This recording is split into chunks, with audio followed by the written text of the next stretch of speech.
Yo, can you hear me? You listening to WAW. What a week. What a week. It's been getting a bit more nippy, and while we can't warm your body up, hopefully we can warm your mind up. Well, a few brain cells at a time anyway. Welcome back to Wow, What a Week. This is What a week. What a week. Celebrity guest.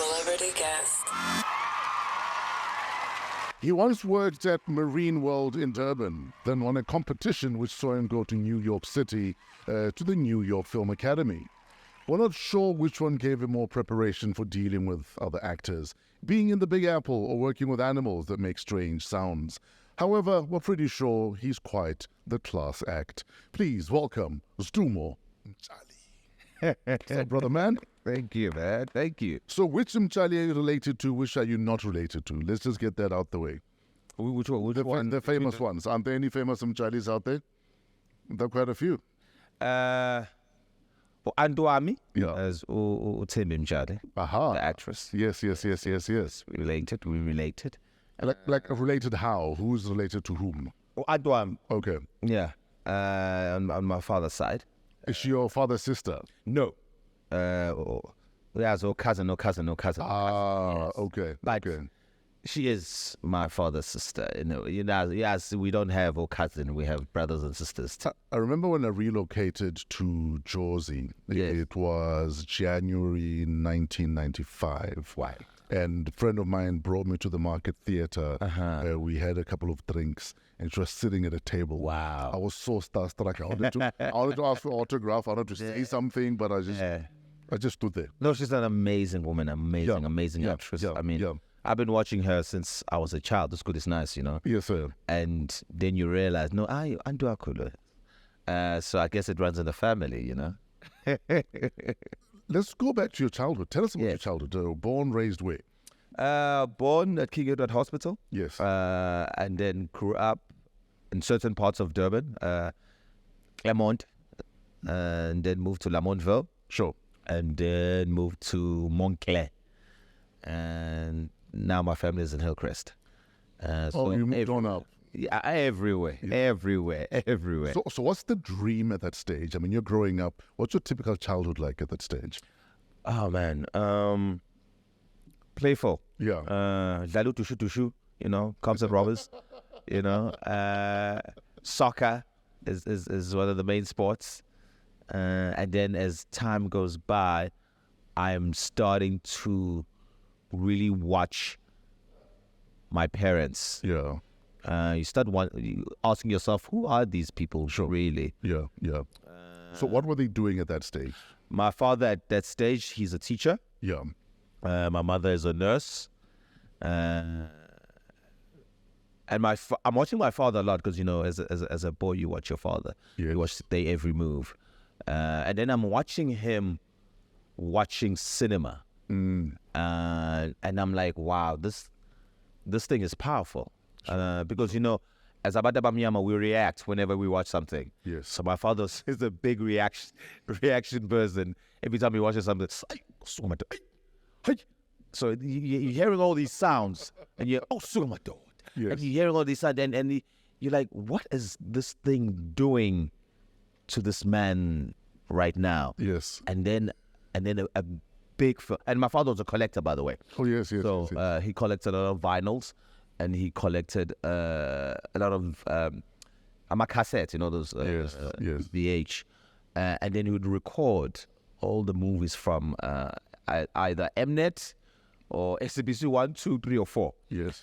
And there's one movie that really struck him to the core. And that movie is called Lean on Me. Yes. With Morgan Freeman. Oh, yes. So the movie itself, it's about a teacher, a principal who comes into the school to eradicate the school and give it a fresh new look. There's, you know, the school is invaded with gangsterism, drugs, and prostitution. A typical inner city story. You know what I mean? Yes. And my father's going through the same thing in his school, which is in Lamontville. Yes. You know, gangs and teenage pregnancies and drugs, and he wants to make a change. But I'm seeing what this film is doing to him. Yeah. And a few years later, he becomes a principal. And I could see what the power of storytelling can do. It can give you that drive to do something. And then I'm like, wow, I want to do that. Yes. I want to be able to influence people I want like to be that. like that in a positive way, in a growing way, in a way to change. And then I'm watching, and then there's a lot of sacrifices that my father has to go through and has to do. Yeah. Which sort of created a sort of a rift a bit.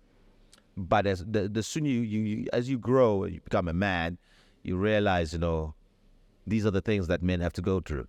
And you have to be more lenient and more forgiving. So this rift that you say was created by your dad having to do what he needs to do. Yes. What rift is that? I mean, it's a father imposing the idea of because now he's the principal now. He takes whatever he's going to there at home. Oh yes. We don't speak of it. There's a blurred line between family and school. Yes. Yeah. And the treatment and also you can tell it's weighing on him. It's really weighing on him, and mother now becomes the person, the go-to person for everything, and father now is no longer the cool father. He's now he's become that disciplinary. And you're a child. You all you want is, please let me be your child, not your student. Yes. Yeah. I'm not those kids. I haven't been anyone pregnant. I'm not those kids. I'm not doing the drugs. I'm not doing the gangsterism. Sure. But I get it. In his sense, he's being very protective. Maybe too protective. Because sometimes you become too protective, you end up leading that way. Exactly. You know what I mean? So in your fathering, looking forward, what are you going to do differently? Oof. That's a good question. To try and listen more, and because listening is it's a skill. It's a difficult thing, because I'm having to do that now with my nieces, just to listen to them, and they tell me they day-to-day lives, and I'm sitting there, I'm like, oh my God, can this end? It's on and on and on. But I'm learning to really listen to them, and when they speak, and what do they want to say? Yes. Because now they're growing. Yeah. They're becoming women, and I'm having to listen to King and actually having to invoke the conversation with them, which is another thing. Talking about boys and so forth. There's an argument I was having with a friend of mine the other day, because he listens to speak, he listens to be right, he listens to make his point before he listens to understand yours. Yeah. And I'm trying to help him break that habit, because now everyone he gets into conversation with already just shuts off. Yeah, exactly. Because they know the kind of person he is. Yeah. He's if I'm not right, then yeah, it has a sense of being a narcissist of it. in fact that's actually That's what it it is. He actually is a narcissist. I just haven't found the kindness to tell him. What he In is. fact, you're an asshole. Sometimes you gotta be honest. Sometimes you gotta be honest with your boys. Absolutely. I mean, I also have friends like that, but they because of the work that we do as well, storytelling. Yeah. You have to learn. You have to learn how to listen. It's a collaboration sport. This thing. In fact, before we talk about you getting into the industry, I mean, you're in an industry where you guys were almost the new pack of young men that came into the industry about 15, 20 years ago. Have there been lasting friendships formed amongst you and your cohort? Yeah, absolutely. And what informs that this is the person I'm going to let into my space? How do you decide how much of your space you're willing to share, and who do you let into that space? I mean, it's a process, you know. You don't just decide. Yeah. You know. To this day, I'm good friends with, funny enough, with the guys who came in, because I was in class act, the first one. Yes. Was this 2010? 2010. Yeah. But my closest friend is the guy who came in the second one, which is Upalen Slahla. Yes. Good friend of mine, a brother more than anything. But that took time, that took building, that took trust, and that took a lot of heart, a lot of listening as well. I'm told he has quite a temper. Was it true? I mean, it's in his genes, it's his nature. Umzulu, what can we say? Umzulu. But overall, is a man with a good heart. You gotta find a way to have an understanding with him. He's a sensitive man. Is an artist. Yeah. But I get him. He is passion. He is walking passion. Yeah. Walking passion. I love him. I love him to death. I mean, we've created some of the most beautiful work together. When no one, funny enough, after 2010, after Class Act, and then I did Intersection, it got really dark. It got really silent. It took a lady called Amanda Lane. Yeah. After working with Palance, and Palance suggested me for a new role, and that role was Itempi Pushas. And then we created a forever bond with Wakumzi, maybe rest in peace. Yes. We just became a trio, and then it just became that circle. But we never really aimed to become that circle. We actually wanted to do more. Was to sort of have the industry able to sit together and actually have an understanding and able to talk and suggest ways to move forward as artists. That's why we created stuff like Process Live as a podcast. We created Actor Spaces together. We created all these things because we wanted really the industry to view itself and to celebrate itself. You know, yeah. So you end up working at Marine World. How? What happened there? Times were rough, man, in Durban. Man, this was what is this? This was like 2008 or 2008 or 2009, right? So how long had you been out of school? Like a couple of years, obviously. Years out of school. Years out of DUT drama, speaking drama. I'd already been working, doing a lot of theatre, going to Grahamstown, doing a lot of shows, going even overseas. That was the great thing about theatre. So we're already on you were working the circuit. Yeah, and then of course, the opportunity it gets quiet. Yeah, you know, and then I got an opportunity to go work at Marine World. Somebody came on me and said, "Listen, I got a spot for you. Can you act with the dolphin?" Can you act with the dolphin? But funny enough, before that, before I worked there, I did a show with actual dolphins, and I was actually I directed a show with them. And, I forgot the guy I was working with, another theatre practitioner. We did a show, the beautiful show about dolphins and Zulu culture. It was weird, but it sort of worked because it's not really about the story. It's about where it's at more than anything. It's about the condition, and then we bringing the dolphins, and then Shaga music, boom, boom, boom, boom. It's a fiasco. It's a shark in the fish. Yeah, the shark in the fish. Listen, it was good. It was good. I enjoyed it. I got to make a lot of the white people that were working there to do a lot of Zulu dance as well. It was a lot of fun. So you were the go-to guy. Listen, not really. I just happened, it was just luck. And then after that, I moved on, and then I got that opportunity now to work there now. Sure. It was a place called Terrific. Or was it Terrific? Something like that. But it was a theme was designed around the idea of pirates. Sure. So I had to play a pirate, and then also I had to wear these fucking costumes that's hot as hell. And Durban is hot, man. So I'm wearing these mascots. Yeah. Oh gosh, it was terrible. Terrible. Do you remember how much they were paying you?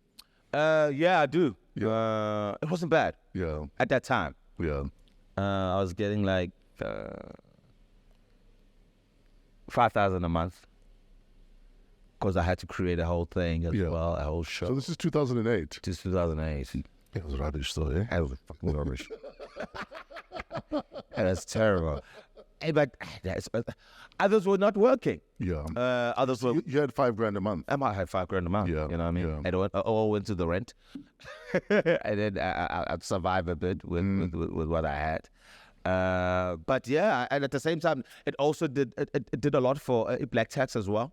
That 5,000 went to work. It went to work. But I didn't last long. I did it for about six months.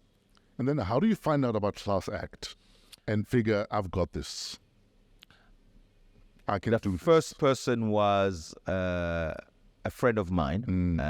His name is Undu Donza. Sure. Because he wanted to go. He suggested that we all go together. Yeah. And then I'm like, nah, I'm not gonna do this thing. This thing is like it's whack. I'm a thespian. I don't want to do this thing. Yeah. This thing is degrading the art. But I'm like, and then he explained it better to me. He explained it that they actually, the prize is also to do a film. And years before that, when I was in DUT, I'd made a promise to myself. I said to myself, by the age of 30, I'm gonna do my first film. And 30 is coming. And then I'm like, okay, cool. I'll think about it. And then I go home. My mom comes up and says, hey, there's this thing. You got to do this thing. Because I have a very supportive family. My family has supported me tremendously in this crowd. So they knew this is your journey. Oh, yeah. Yes, Oh, yeah. yes. It's this or not. Yeah. Papi, he sometimes talks to himself, so this is good for him. Let's find him an outlet. Yeah, this is the one. But I have been doing it for years. I've been doing it since primary. In fact, you did Robin Hood Men in Tights. Right, yes. Yeah. So I've been doing it for a while. So they've been supporting me, seeing hey, you're paid on, but Yeah. so boring, but it didn't. It just kept Until then, let's support him. it just kept going. And then my mother said, you better do this. This will be good for you. Yeah. I mean, she didn't say those words, but I know her when she's threatening me. But she said, you have to do this. So basically, she said, go to Joburg and don't fuck it up. Yes, basically. Okay. Basically. I was told the same things. Yeah. I know the feeling. Yeah. And but they worry. They're like, my mother's a worry. She worries so much. But that's what moms do. But she said this thing is for you. Yeah. And I remember so I was supposed to go with my boy, Donza, and another boy of mine as well, because we all love the arts. Another boy of mine, his name was Uzama Kaula Kofi. And they didn't come. I went there by myself. I phoned them. They were drunk. So I remember very well. I was the last guy to enter the audition. I was at the back of the line. And I remembered very well meeting Urapulan, who I'd been watching for all these years. Yes. Kona Umunin. I did.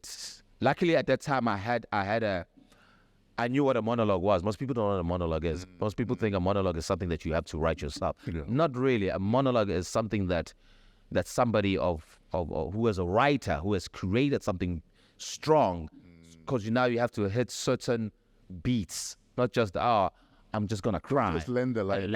I'm just gonna cry. You gotta. So I had a beautiful monologue from Nothing But the Truth. That's John Kani. So I was like, okay, let me do a South African monologue on this one. And Do you still remember it? no. Yeah, I did at all. I didn't remember, because what was great about it, what made it work, is that I had been doing the play Okay, yes. before the audition. So I've been touring a bit around schools in Durban before that. So I came in there to really know what the hell. And I remember Munir was like, you good, but I don't know about that afro. I'm like, this woman, I got to say some soon, you know. And then it's the Afro, funny enough, that won me the competition. In fact, it set you apart from everyone else. Absolutely. Well, apart from your talent, obviously. Yes, of course. But it was a process and a half, though. Yes. And it was very taxing. It was emotional for you guys. Yeah, it was emotional for us that were watching. Yeah. And they were rooting for you guys on social media. Did you even think it would change your life the way it did, though? I started figuring that out, I think about, because we did the show on every Saturday. So we had the whole week to shoot and rehearse and do everything. So by the time I won my first immunity, I got it. I understood what this is about. At first I was like, I'm here to learn. I just came here to learn more than anything. I just wanted to see. It's an honor to be nominated. Exactly. And just to learn how to transition from theater to film. So I came in for that purpose alone. But when I got the third, I was like, nah, I'm going to win this. Yeah. And a friend of mine, a good friend of mine who was in the competition, may he rest in peace, Muzi Clark, he saw it, he knew it. What did Muzi say to you?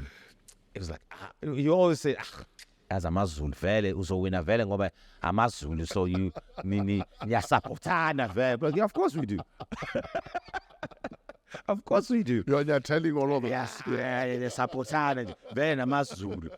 But I was like, besides that, I think he also got the fact that he was one of the few people in the competition that I worked with a lot. Sure.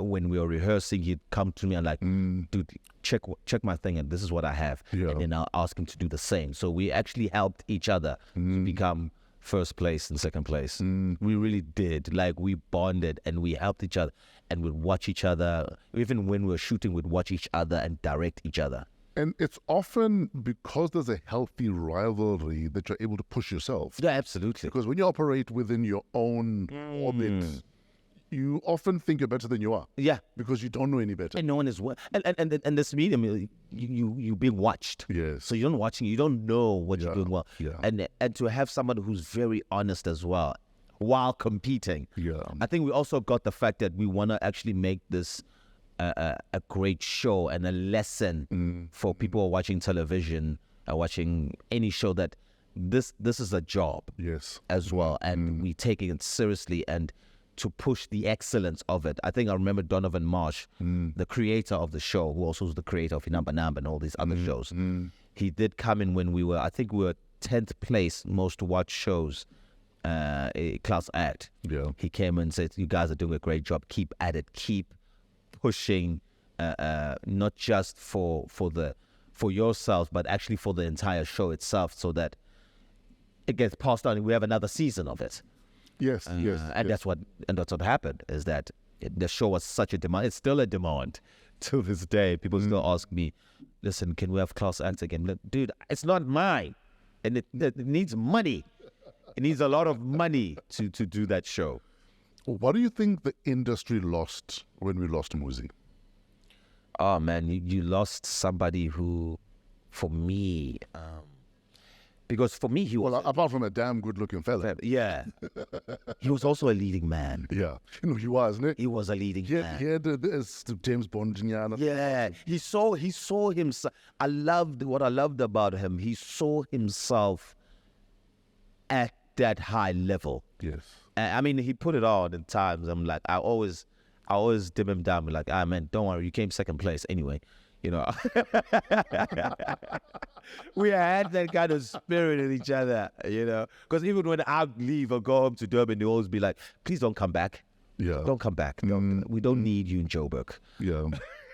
So we had that spirit. But for a guy like that, I mean, Muzi was the guy also who connected me with other actors. Because, I was fresh. So I'm coming here, I'm like, who knows who? So he connected me with other young actors who I'm working with now, who I'm friends with now. And he loved the South African stories. He loved Generations. I think he really saw himself in there. He really saw himself. Like they're the next generation. Yeah, he saw himself. I think he saw himself as Menzo Ngubane. Oh yes. That's who he really saw himself as, and better. Not to diminish Menzo Ngubane, because Menzo Ngubane wanted us to be better. Yeah. You know, it was great. I got an opportunity to even work with him and to sit with him. You know, he really saw in us greatness. Sure. Especially for us young black men. He really saw greatness for us and able to tell the stories that people really want to see. Honest stories about black young men. And so he really, Muzi saw himself there. And he died young, what, 30? Yeah. That's young. He's very young, very young. I mean, you just hit 40 now. I just hit 40 now. So looking at, for instance, you lose a good guy like Muzi almost 10, 11 years ago. Yeah. He was 30. Yeah. You've just hit 40. Yeah. What's your relationship like with your health, your mortality, and then just... I mean, I try my best to stay in shape, but it's the mentality right now that's the issue. Our mental health is the issue right now. I'm really trying to engage more in that, and engage more spiritually more than anything else, because we're not going to stay here very long. We're not here for long. So engaging spiritually looks like what exactly? For me, it's getting in touch with who I am, and that's within culture, my culture, who I am as Umzulu, who I am Nabadala. Sure. I take that very seriously, because I know for a fact, that I wouldn't be this far in my career, in my life, period. I'll be dead if it wasn't for them. I know that. And it's sad that we almost encouraged to downplay that we have these guides. I know. That we have these guardians. Yeah.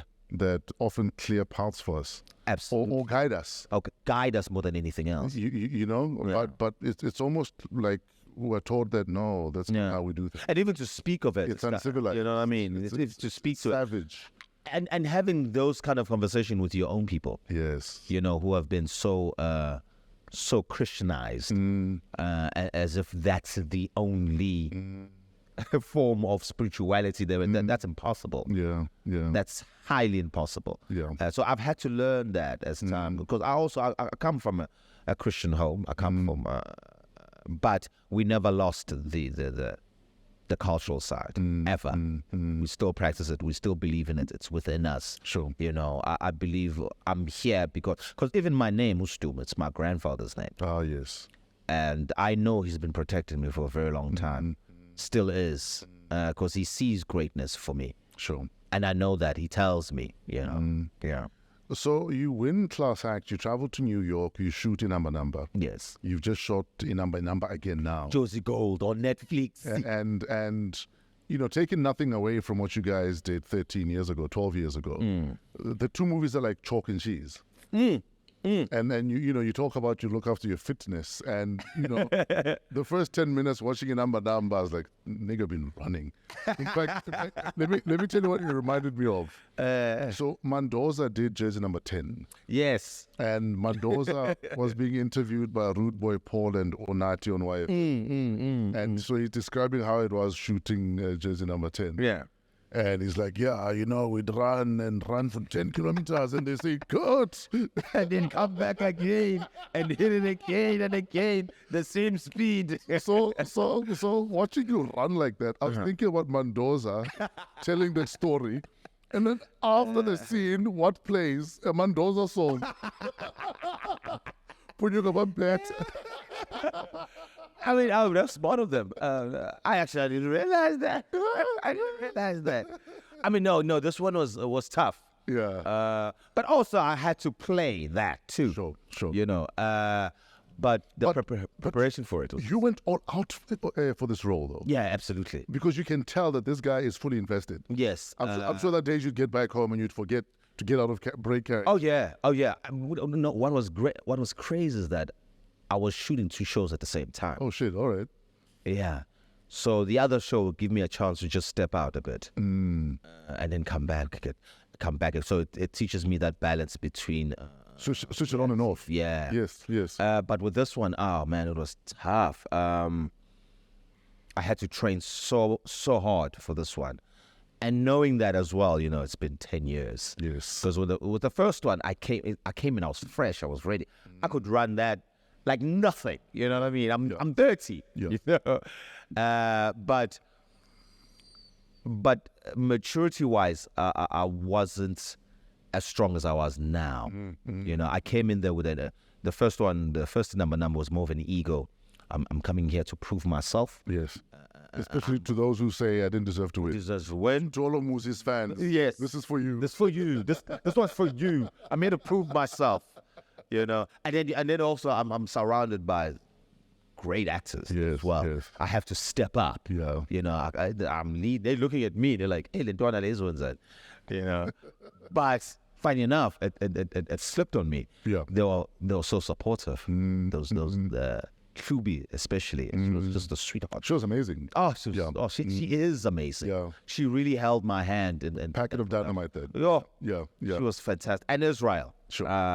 Israel, I was so surprised of how much of a nurturing spirit that he has. And I came in that strong. But with this one here, I had more time to grow.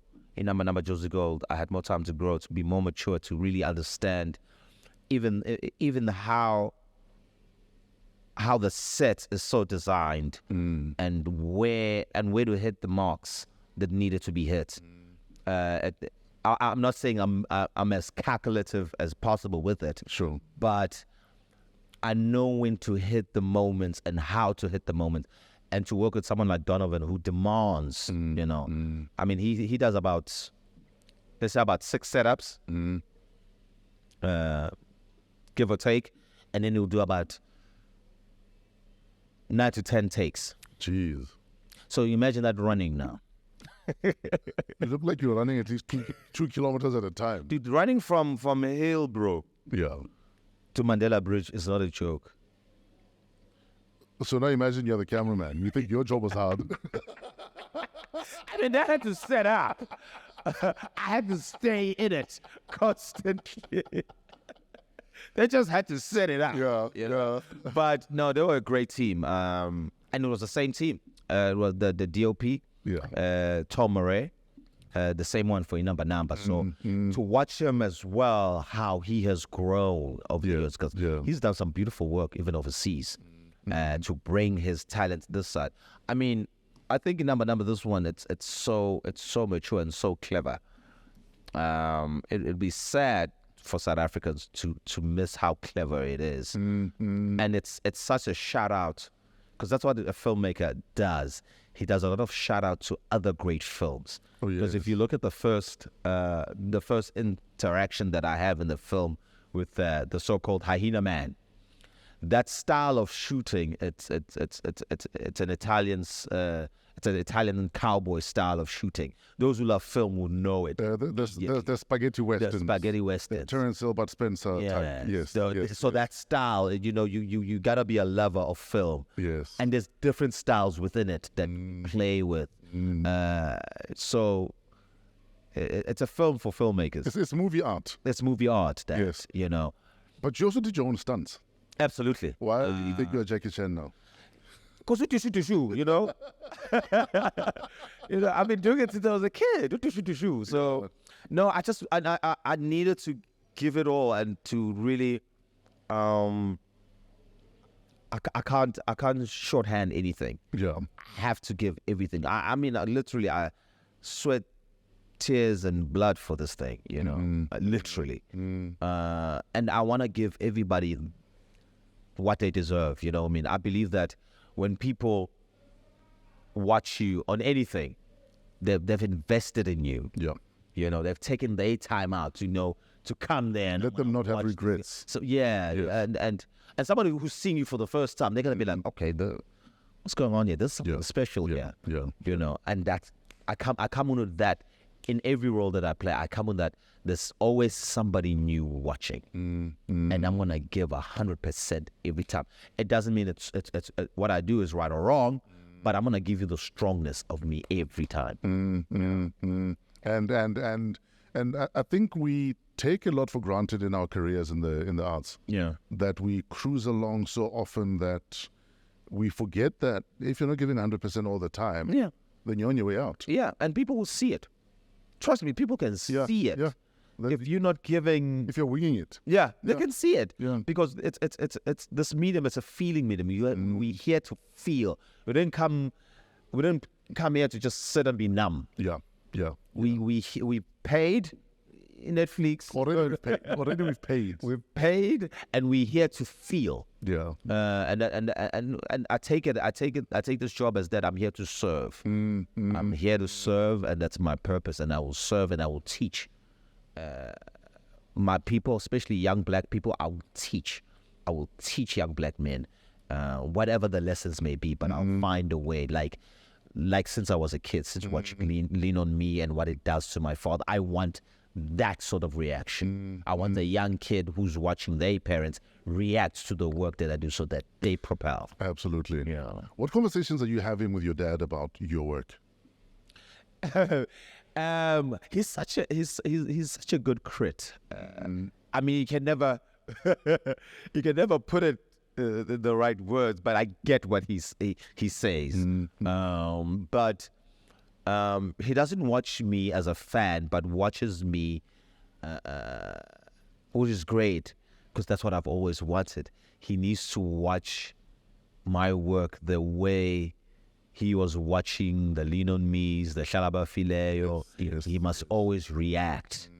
If he doesn't react, then, oh shit, I'm doing a shit job. I would have loved to see him react to you running a mile. Joe is laughing his ass off. He was like, hey, some darling, eh? 40 is catching up. but I mean, he's always critiqued my work, because every show that I've done, they know how to identify who's that. Oh, yes. They're like, oh no, we know who you're doing there. Especially with when I did a show called Satan's Sinners. Yes. That was someone who was very close to the family. Ah, so you were channeling that. Yes, and they knew immediately. Jeez. Without me telling them, like, spun back. Oh, wow. Can't say who it is. They're like, we know who you're doing here. Because I had to so invest. I had invest just working on memory alone. I had to invest in my character physically, emotionally, and mentally as well, and a message as well. Because it's never really. Some people think, oh, it's in the accent, or it's in the movement, or it's actually in the essence. Just really look for the essence, find the essence. I used to say this with a couple of actors whenever I'm working with. Let's find God in this scene here, and by God it's the truth of the moments in the scene, your honest truth, to be as truthful as possible in this for yourself, so you don't feel like when you go home, oh man, I didn't leave it all. You have to leave it on the floor, because you're gonna go home and doubt yourself. I should have done it. I mean, it's gonna come anyway. But you don't want to shortchange yourself. You don't want to shortchange the audience, because you're here to serve. You're here to serve. You're here to serve. If there's one thing I want to say to young upcoming artists, is that you're here to serve, man. It's not about you. Fuck you. It's not about No, no half stepping, no half measures. Like, give it all. Yeah. Give it all. Leave it on the floor, and be as truthful as possible. And it's not about you. I would say that it's about the other actor as well. If they're not being truthful, because I can see it. I don't need. In fact, that is the saddest thing about some people who might be new in your industry. They forget that it's a dance. Yeah. And like you're saying, if you're not giving me, I can't return. Because now I'm just giving you lines, but I need to give you not just the lines. It's more than that. It's so much more than that. Because I gotta be like, yo, where are we headed here? Exactly. Like, it's even our conversation. I go, Fresh, where are we headed here? Where's this conversation going? Yeah. But we get there anyway. You know. Who do you look back at that you've worked with that every time you're playing whatever character opposite them, you know you have to bring it because they're not gonna not bring it? Oof. There's a couple. Yeah. Presley is one of them. Yeah. Palance is definitely one of them. Guys, I think Presley is one of the most underrated actors on this continent. He is amazing. Hey. Dude comes in on set. I'm like pumped up. I'm ready. He's just walking along, cruising, looking at everyone. Like, hello, greeting everyone. How sharp. Donovan comes in with his few notes, says this, we'll do this. He's like, oh, yeah, sure. Yeah. I'm listening. I'm like, is this nigga listening? But I know him now because I know he's listening. He's not just listening. He's writing his moments. And it's like, and he does it with ease. Yeah. It's not something like he like, oh my God, do this for the shot. No, it's in him. Yeah. He's been doing the muscles. You can just see the memory muscles. Like Bruce Lee says, be like water. Yeah, he is water. He's water. He is water. Oh no, he's water, all right. And he comes there and he comes in the scene and he'll give you, on each take, he'll give you 10 different ways to play it. Yeah. Even on the first take, he'll give you about 10 moments and you gotta I gotta take all these moments in. Yeah. But once you learn the groove, you learn the dance, it becomes like, that's why most people are like, your friendship with we don't act. He reminds me of that constantly. No, we're not here to act, Machi. Like, Yes. you know, and we have, and he's like, he always comes, we have this. Yeah. We have this. Yeah. I mean, he's definitely one of them that forces me to always come A game. Another one is Begim Kwani, who played my dad on Isbaya, and Siabonga Twala. Sure. They demand it without even saying it. Even on stage, Sia is a... They demand your best. Yeah. Do not shortchange them, and they will see it, and they will find a way to take you off the scene. Yeah. You know, and take you off the cut as well. You know. Yeah, because they brought it. Yeah, they brought it. You didn't. Yeah. So like, they'll find a way. They're geniuses. Let's talk about work ethic. I mean, you went to New York after you won Class Actor. How long were you in New York for? I was there for 8 weeks. Yeah. I remember having a chat with Hakim. Yes. His K cousin. Yeah. He was talking about how after he relocated to LA, the first series he ever did, you know, they blocked the thing. Yeah. You know, action. Yeah.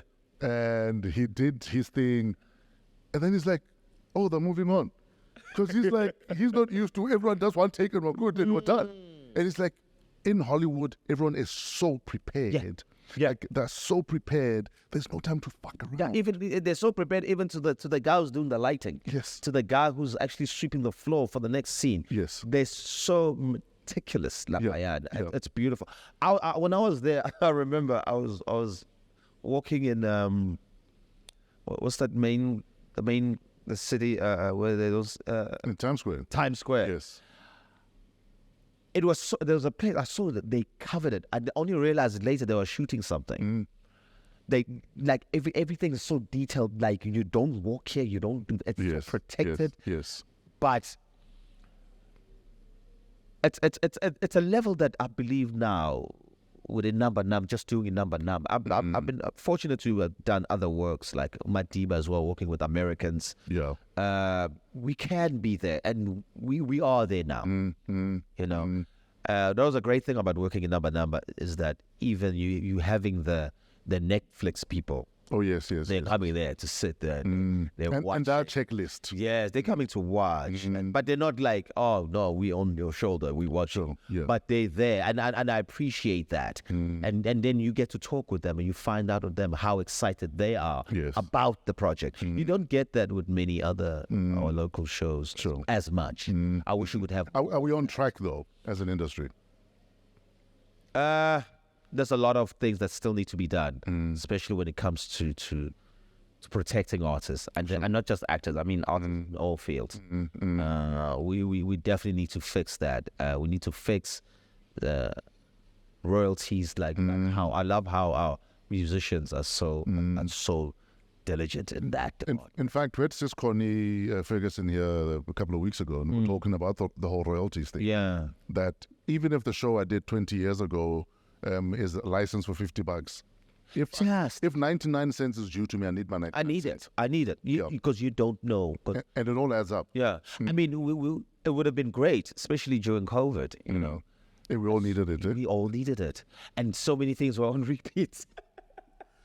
How bad do things get for you when in your career? How bad do they get? Have they gotten, whether it's financially, at a mental? Oh yeah, I remember it got so bad. I had to move back home. As in home? Home. I had to go back. Yeah, I had to go back to Durban. What year was this? This was 2012, 2011. It got so bad, I had to go home because there was no work. Yeah. There was no income. Some people will crash on a friend's couch. Why did you go home?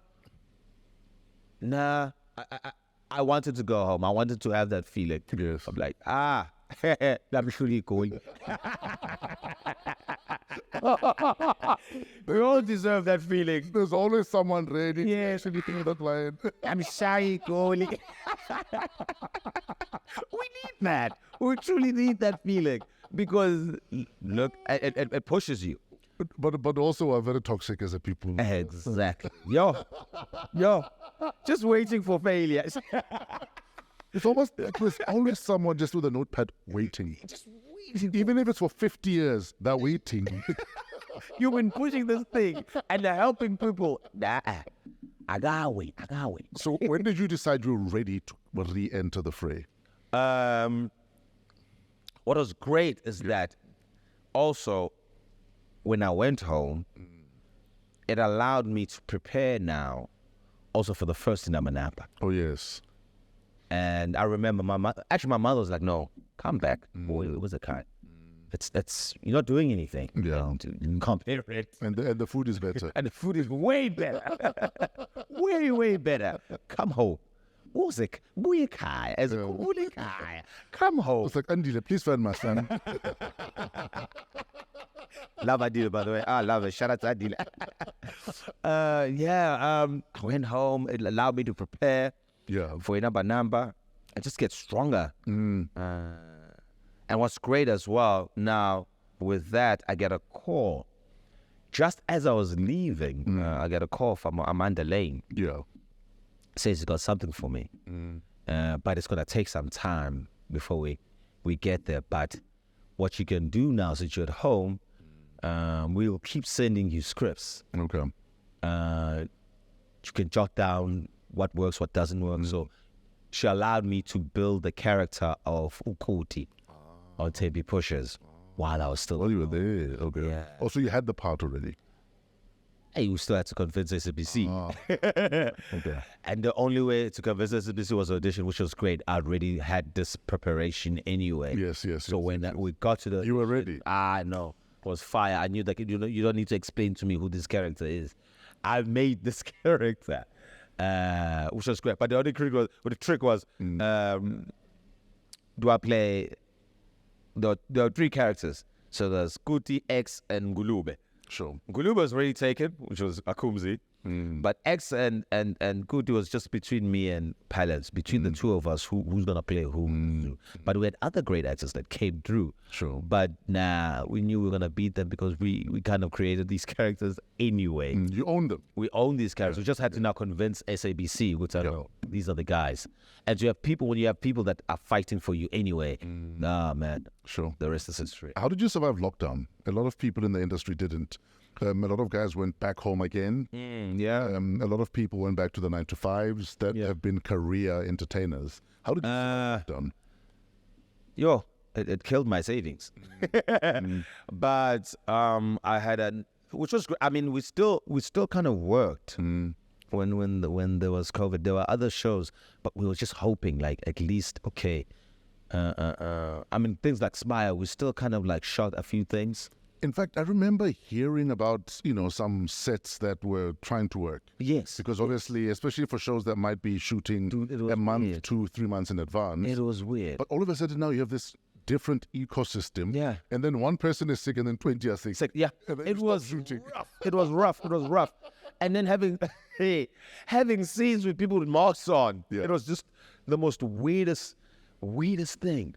It's a time you're going to look back at and say, I can't believe we lived in these times. Yeah. I mean, it's sad for other creators. It was rough. It was really rough. I just wish see if we had better organizations. Yeah. Better unions. Unions. Or unions at all. Yeah. Yeah.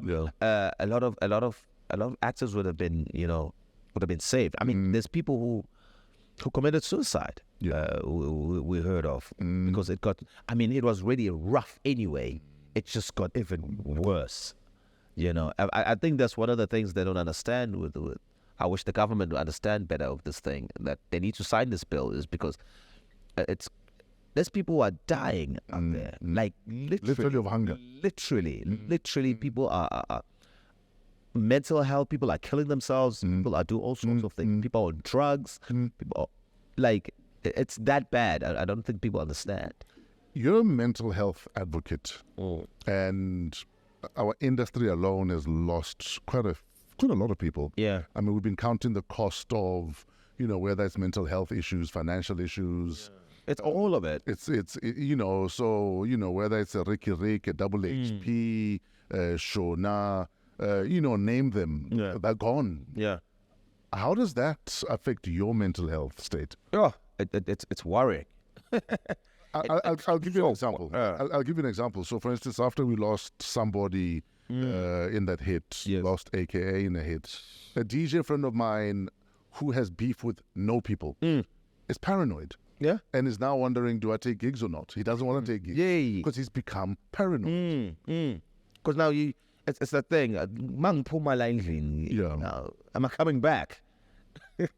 I think you think about those things. I think about those things constantly. That's why I always tell my agent that make sure the money's good, because I don't know if I might come back. Make it worth my while. Yeah, me coming to that show, make it worth my while. And I'm not saying it's all about the money, but make it worth my while. Yes. So it allows me to really think about the shows that I do as well. And talking about Ricky Rick, his one really hit me, because I remember when we heard about him. I was also shooting The Estate. I was shooting Number Numb, and when we heard about his death, like a couple of days, and then I had a scene on the Estate where my character Muzi Patwa wanted to kill himself. I remember that I needed to really translate that message. The idea of taking one's life. I remember I had to tell the whole crew, everybody here, shut the fuck up. We're doing something that's beyond us right now. This moment here right now is beyond that. And then that scene, I hope it translated to the audience, because I felt like this time I need to speak now to the young black man. Because there's a lot of them who are just offing themselves all the time. Yeah. Even Mtshali, for that's where he is on the number the Josie Gold. He's on that verge of going down. It's either this. If this doesn't work, he doesn't make an impact in his society, his community. He doesn't make an impact in who he is. He's offing himself. So I had to carry that, and that's rough mentally to carry that as an actor. And a lot of people, especially a lot of men, a lot of black men, are literally one switch away from Absolutely saying I'm done. Yeah. And more we're just being pumped though. One event away from saying I'm done. Yeah. One unfortunate event from saying I'm done. Yeah. So many, and more and more we've been being hammered, to that we trash. I always wonder the people that say that, what do they say to their sons and those who have sons and those who have daughters also. That idea, what do you want this country to be then? Yes, men are. Some of them are fucking vicious, terrible people, but not all. Not your son, you know. So my fight is constantly within the show. I want to speak to the young black man, just for just a bit of hope. Just hold on, just one more day. Just one more day. It might just change. You just don't know. Just hold on, just one more. And that's Mtshali in number. What's it called? He is that. He's just telling you, just hold on, just one more. Yes, it's entertainment. It's got all the things because I love that, and that's what it's about. But the inner push more than anything else, because every time I do a project, I'm like, I always tell, what are we saying? What are you here to say? When, it's not just action. When it's all said and done. Yeah, what are we here to say? And that message, I pump it like no other. Absolutely. Yeah. Are you dating? Ha! Why are you asking me that? I'm asking, maybe there's a girl out there who fancies herself. No, in camera. Not, sorry. No, I'm looking to the camera, not on the floor. No, maybe there's a girl out there, or a guy. I'll keep that one quiet. I'll be quiet. So you're not dating? I'll be quiet on that one. Or you don't want to say her name? I don't want to say anything. He's denying you 3 times. Nah.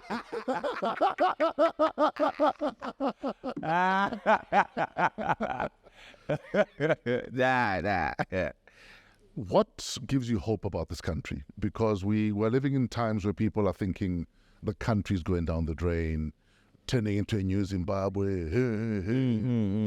But I mean, I think for me, it's the young cats that are now on the tip of doing their own thing. Yeah. You know what I mean? Even you, man, like you know what? F all these motherfucking stations, I'm gonna do my own thing. Yeah. You know, that's exciting. And you know, you don't mean it in a vicious way, but you're like, you know what? Actually, it is time. Sure. It is time for me now to actually own something of mine. So young cats, my piano inspires me a lot. Jeez. These young kids. Those kids are These kids are millionaires. Yeah. So that also inspires me. It inspires because that's the culture. That's where it's moving forward. Sure. You know, there's now these young production companies that are doing beautiful work. Like I mean, like Burnt Onion. You know, that's a young black company that's doing these things. Yellow Bone Productions. That's a young black company, and they're doing great work. So these things keep a hope on me. I'm like, okay, yeah, oh yeah, we're doing things. I mean, even stuff that I'm seeing the kids that I've taught in drama at school, you know what I mean? They're doing fantastic. Most of them are working. Yeah. So that keeps me going. That gives the spirit for me. Sure. Yeah, man. It's the youth for me. I just wish they would fight harder now. Yeah. With and really understand the power that they have. I think that once they really realize that, yes, sir, the powers be are in trouble. They are so in trouble. I'm told we're out of time. Yes, I know the feeling. That guy. I get told this every single week. So your number, Josie Gold is out. Yes. I thoroughly enjoyed it. Thank you. And hopefully people will support it and stream it and keep it in the top 10. Yeah. But where else can we see you? Is there anything else you're working on that is coming out soon? There's something else coming.